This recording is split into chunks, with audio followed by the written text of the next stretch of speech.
जेजुरी गड खंडोबा देवस्थानाची संपूर्ण माहिती। महाराष्ट्राच्या धार्मिक, ऐतिहासिक आणि सांस्कृतिक परंपरेमध्ये जेजुरी या तीर्थक्षेत्राला अत्यंत महत्त्वाचे स्थान आहे।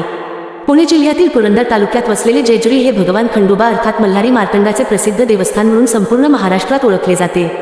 महाराष्ट्रातील अनेक कुटुंबांचे खंडोबा हे कुलदैवत असल्यामुळे जेजुरीला दरवर्षी हजारो भाविक श्रद्धेने भेट देतात। जेजुरीच्या गडावर चढताना दिसणाऱ्या असंख्य पायऱ्या, गडावरील भव्य दीपमाळा, दगडी बांधकाम, मंदिराचा परिसर आणि सर्वत्र उधळला जाणारा भंडारा हे जेजुरीचे वैशिष्ट्य आहे। जेजुरी कुठे आहे? जेजुरी हे पुणे जिल्ह्यातील पुरंदर तालुक्यातील एक प्रसिद्ध धार्मिक शहर आहे। पुणे शहरापासून जेजुरी साधारणपणे 50 किलोमीटरच्या आसपास अंतरावर आहे। पुणे पंढरपूर मार्गावरून जेजुरीकडे जाता येते। रेल्वे आणि रस्ते या दोन्ही मार्गांनी जेजुरीला पोहोचता येते। जेजुरी शहराच्या परिसरात एक उंच डोंगर आहे। या डोंगरावर खंडोबा देवाचे प्रसिद्ध मंदिर आहे।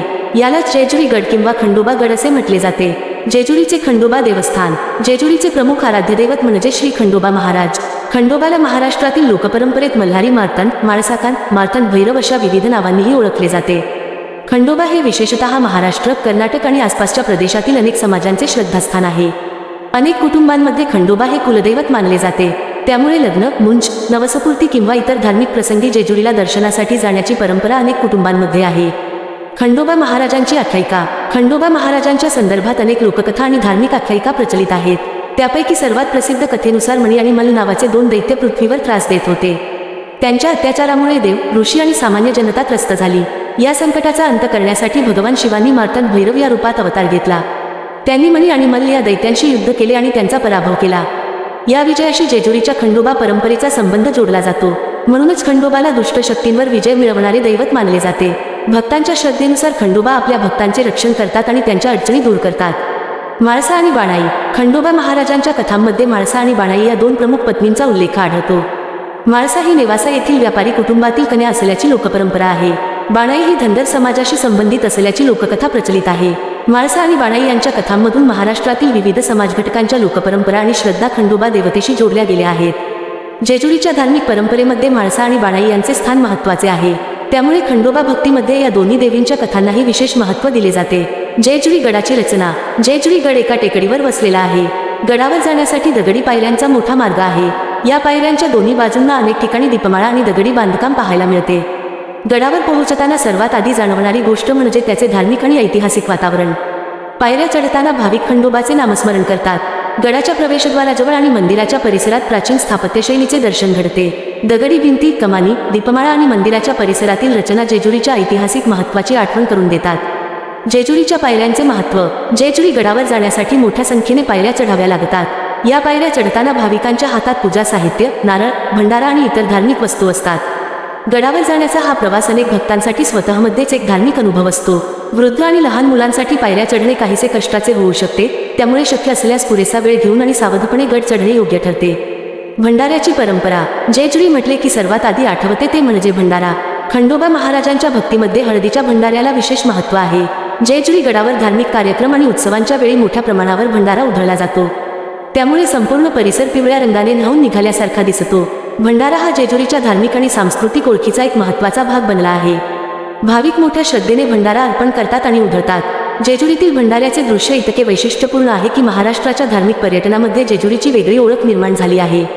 येळकोट येळकोट जय मल्हार। जेजुरीच्या खंडोबा भक्तीमध्ये येळकोट येळकोट जय मल्हार हा जयघोष अत्यंत प्रसिद्ध आहे। गडावर भाविक एकत्र येऊन हा जयघोष करतात। धार्मिक मिरवणुका, उत्सव आणि विशेष कार्यक्रमांमध्ये हा जयघोष वातावरणात उत्साह निर्माण करतो। खंडोबा भक्तीची ओळख निर्माण करणाऱ्या प्रमुख घोषणांपैकी हा एक जयघोष आहे। चंपाषष्ठी उत्सव। जेजुरीतील सर्वात महत्त्वाच्या धार्मिक उत्सवांपैकी चंपाषष्ठी हा एक प्रमुख उत्सव आहे। खंडोबा महाराजांच्या कथेशी चंपाषष्ठीचा संबंध जोडला जातो। या काळात जेजुरीमध्ये मोठ्या प्रमाणावर धार्मिक कार्यक्रम आयोजित केले जातात। देशाच्या विविध भागांतून आणि महाराष्ट्रातील अनेक जिल्ह्यांतून भाविक जेजुरीला येतात। उत्सवाच्या काळात मंदिर परिसरात मोठी गर्दी होते। पालख्या, धार्मिक विधी, भजन, कीर्तन आणि विविध पारंपरिक कार्यक्रमांमुळे जेजुरीचे वातावरण भक्तिमय होते। सोमवती अमावस्या। जेजुरीतील आणखी एक महत्त्वाचा धार्मिक प्रसंग म्हणजे सोमवती अमावस्या। सोमवारी येणाऱ्या अमावस्येला धार्मिकदृष्ट्या विशेष महत्त्व मानले जाते। या दिवशी जेजुरीत मोठ्या संख्येने भाविक दर्शनासाठी येतात। पालखी आणि धार्मिक मिरवणुकीच्या परंपरेलाही या दिवसामध्ये महत्त्व असते। जेजुरीची पालखी परंपरा। खंडोबा महाराजांच्या भक्तीमध्ये पालखी परंपरेला विशेष स्थान आहे। विविध ठिकाणांहून भक्तमंडळी पालख्या घेऊन जेजुरीकडे येतात। पालखी सोहळ्यामध्ये भक्तिगीते, ढोल ताशे, पारंपरिक वाद्ये आणि जयघोष यामुळे उत्साहाचे वातावरण निर्माण होते। ही परंपरा केवळ धार्मिक नसून महाराष्ट्राच्या लोकसंस्कृतीचा एक भाग आहे. अनेक गावांमध्ये खंडोबाच्या नावाने पालखी किंवा धार्मिक यात्रा काढण्याची परंपरा आहे. जेजुरी आणि धनगर समाज. खंडोबा महाराजांची भक्ती महाराष्ट्रातील धनगर समाजामध्ये विशेष श्रद्धेने केली जाते. बाणाईच्या कथेमुळे धनगर समाजाच्या लोकपरंपरेशी खंडोबा देवतेचे नाते जोडले गेले आहे. मात्र खंडोबा हे केवळ एका समाजाचे दैवत नसून महाराष्ट्रातील विविध समाजघटकांचे श्रद्धास्थान आहे. त्यामुळे जेजुरीमध्ये वेगवेगळ्या भागांतून आणि विविध समाजांतून भाविक येताना दिसतात. जेजुरीचे ऐतिहासिक महत्त्व. जेजुरीला धार्मिक महत्त्वाबरोबरच ऐतिहासिक महत्त्व देखील आहे. सह्याद्रीच्या परिसरातील अनेक देवस्थानांप्रमाणे जेजुरीचा गडही स्थानिक इतिहास, लोकपरंपरा आणि स्थापत्याशी जोडलेला आहे. मराठा काळात खंडोबा भक्तीला विशेष महत्त्व होते. महाराष्ट्रातील अनेक राजघराणी आणि सामान्य लोक खंडोबाला श्रद्धेने मानत असत. जेजुरीचे स्थान पुणे आणि सातारा परिसराच्या जवळ असल्यामुळे या प्रदेशाच्या सामाजिक आणि सांस्कृतिक इतिहासातही त्याचे महत्त्व राहिले आहे. जेजुरीचे स्थापत्य. जेजुरी गडावरील मंदिराच्या परिसरात दगडी स्थापत्यशैलीचा प्रभाव दिसतो. मंदिर परिसरात दगडी खांब, कमानी, पायऱ्या आणि दीपमाळा पाहायला मिळतात. जेजुरीच्या गडावरून आसपासचा परिसरही पाहता येतो. गडाची उंची आणि आजूबाजूचा प्रदेश यामुळे येथे धार्मिक पर्यटनाबरोबरच ऐतिहासिक पर्यटनाचीही शक्यता आहे. मंदिरातील मूर्ती, पूजाविधी आणि धार्मिक रचना या सर्व गोष्टी खंडोबा भक्तीच्या परंपरेशी जोडलेल्या आहेत. जेजुरीतील मुख्य देवस्थान परिसर. गडावर पोहोचल्यानंतर मंदिराचा मुख्य परिसर येतो. येथे खंडोबा महाराजांचे दर्शन घेण्यासाठी भाविकांची रांग लागते. मंदिरात प्रवेश केल्यानंतर भाविक पूजा आणि दर्शन करतात. काही भाविक नवसपूर्तीसाठी विशेष पूजा करतात. मंदिर परिसरातील वातावरण विशेषतः उत्सवाच्या काळात अत्यंत भक्तिमय असते. जेजुरीतील बाजारपेठ. जेजुरी शहरात मंदिराशी संबंधित विविध धार्मिक वस्तूंची दुकाने आहेत. पूजा साहित्य, नारळ, फुले, भंडारा, धार्मिक प्रतिमा आणि इतर वस्तू येथे मिळतात. स्थानिक बाजारपेठेमुळे जेजुरीच्या धार्मिक पर्यटनाला आर्थिक आधार मिळतो. यात्रेच्या काळात स्थानिक व्यापारी, दुकानदार आणि छोट्या व्यवसायांना मोठ्या प्रमाणावर ग्राहक मिळतात. जेजुरीला भेट देण्याचा योग्य काळ. जेजुरीला वर्षभर भाविक येत असले तरी धार्मिक उत्सवांच्या काळात येथे विशेष गर्दी असते. चंपाषष्ठी, सोमवती अमावस्या आणि इतर महत्त्वाच्या धार्मिक कार्यक्रमांच्या वेळी जेजुरीचा उत्साह वेगळाच असतो. ज्यांना गर्दी कमी असताना शांतपणे दर्शन घ्यायचे आहे त्यांनी उत्सवाच्या तुलनेने साध्या दिवसांत भेट देणे सोयीचे ठरू शकते. जेजुरीला कसे पोहोचाल? जेजुरीला पुणे, सोलापूर, सातारा आणि इतर शहरांतून रस्त्याने जाता येते. पुण्याहून जेजुरीकडे जाण्यासाठी बस आणि खासगी वाहनांचे पर्याय उपलब्ध असतात. जेजुरीला रेल्वेनेही जाता येते. जेजुरी रेल्वे स्थानकातून शहर आणि गडाकडे जाण्यासाठी स्थानिक वाहतूक उपलब्ध असते. प्रवास करण्यापूर्वी त्या दिवसाची वाहतूक, मंदिरातील गर्दी आणि उत्सवाचे वेळापत्रक तपासणे चांगले. जेजुरीला गेल्यावर कोणती काळजी घ्यावी? गडावर जाण्यासाठी पायऱ्या असल्यामुळे आरामदायी पादत्राणे वापरणे चांगले. उन्हाळ्यात पाणी सोबत ठेवणे आवश्यक आहे. उत्सवाच्या काळात मोठी गर्दी होऊ शकते. त्यामुळे लहान मुले, वृद्ध व्यक्ती आणि कुटुंबातील सदस्यांची काळजी घ्यावी. मंदिर परिसरात स्वच्छता राखणे, धार्मिक परंपरांचा आदर करणे आणि प्रशासनाच्या सूचनांचे पालन करणे महत्त्वाचे आहे. जेजुरीचे सांस्कृतिक महत्त्व. जेजुरी हे केवळ एक मंदिर नाही, ते महाराष्ट्राच्या लोकसंस्कृतीचे एक महत्त्वाचे केंद्र आहे. लोकगीते, भारुडे, भजन, कीर्तन, पालखी, ढोल ताशे, पारंपरिक वेशभूषा आणि भंडाऱ्याची परंपरा या सर्व गोष्टींमधून जेजुरीची सांस्कृतिक ओळख दिसते. येळकोट येळकोट जय मल्हार हा जयघोष महाराष्ट्राच्या लोकमानसात खोलवर रुजलेला आहे.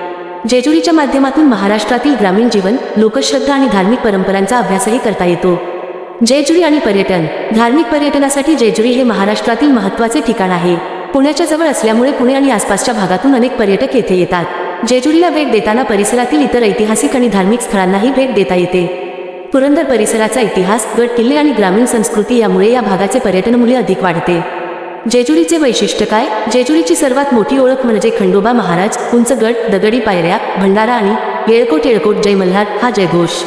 महाराष्ट्रातील अनेक देवस्थानांना स्वतःची वैशिष्ट्ये आहेत, पण जेजुरीची पिवळ्या भंडाऱ्याने भरलेली धार्मिक परंपरा तिला वेगळी ओळख देते. गडाच्या पायऱ्या चढताना आणि मंदिराच्या परिसरात पोहोचताना भाविकांना एक वेगळाच आध्यात्मिक अनुभव मिळतो. जेजुरीचा संदेश. जेजुरीची परंपरा आपल्याला श्रद्धेबरोबरच महाराष्ट्राच्या सांस्कृतिक विविधतेची जाणीव करून देते. विविध समाज, विविध परंपरा आणि वेगवेगळ्या भागांतील लोक खंडोबा महाराजांच्या भक्तीच्या माध्यमातून एका ठिकाणी एकत्र येतात. जेजुरी हा श्रद्धेचा, इतिहासाचा आणि लोकसंस्कृतीचा संगम आहे.